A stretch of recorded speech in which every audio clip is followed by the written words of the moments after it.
Mark's News Headlines. নতুন বাংলাদেশ গড়তে গণপরিষদ নির্বাচন ও নতুন সংবিধান চায় জাতীয় নাগরিক পার্টি। গণপরিষদ নির্বাচন ও সংসদ নির্বাচন একসাথে হতে পারে বলেও জানান এনসিপির আহ্বায়ক নাহিদ ইসলাম। সাবেক প্রধানমন্ত্রী ও বিএনপি চেয়ারপারসন বেগম খালেদা জিয়ার আগের চেয়ে অনেকটা সুস্থ। চিকিৎসকের অনুমতি পেলে শিগগিরই তিনি দেশে ফিরে যাবেন বলেও মন্তব্য করেন ডাক্তার জাহিদ হোসেন। গুমের সঙ্গে জড়িতদের দায় ব্যক্তির নিজের, কোনো বাহিনীর না, এমনটাই বললেন গুম তদন্ত কমিশনের চেয়ারম্যান। ১৭৫২টি অভিযোগের মধ্যে ১,০০০টি তদন্ত সম্পন্ন। এখনও গুম থাকা ৩৩০ জনের ব্যাপারে চলছে অনুসন্ধান। রমজানের শুরু থেকেই বেড়েছে প্রয়োজনীয় সব পণ্যের দাম। সয়াবিন তেলে কৃত্রিম সংকটে দিশেহারা সাধারণ মানুষ। অন্যদিকে ভোজ্য তেল সরবরাহে কিছু সমস্যা থাকলেও শাকসবজির দাম বাড়েনি বলে জানিয়েছেন নৌপরিবহন ও শ্রম ও কর্মসংস্থান উপদেষ্টা। চট্টগ্রামে তারাবির নামাজ শেষে মসজিদের মাইকে ঘোষণা দিয়ে গণপিটুনিতে ২ জন নিহত হয়েছেন।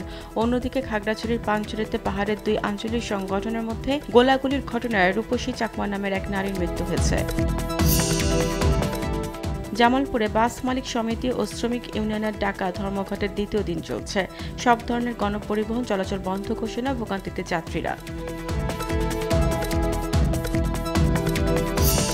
আগামী বৃহস্পতিবার কলকাতা অনুষ্ঠিত হতে যাচ্ছে বাংলাদেশ ও ভারতের যৌথ নদী কমিশনের ৮৬তম বৈঠক।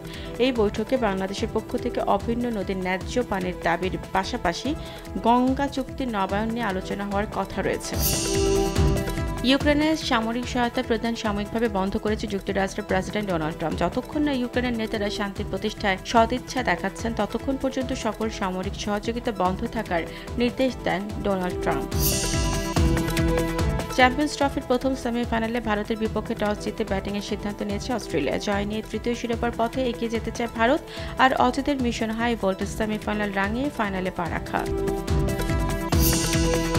উইফা চ্যাম্পিয়ন্স লিগ ফুটবলে মাদ্রিদ ডার্বিতে রাতে মুখোমুখি হবে রিয়াল মাদ্রিদ ও অ্যাটলেটিকো মাদ্রিদ। ম্যাচটি শুরু বাংলাদেশ সময় রাত ২টায়। উইফা প্রতিযোগিতায় ১০মবারের মতো মুখোমুখি হতে যাচ্ছে দুই দল।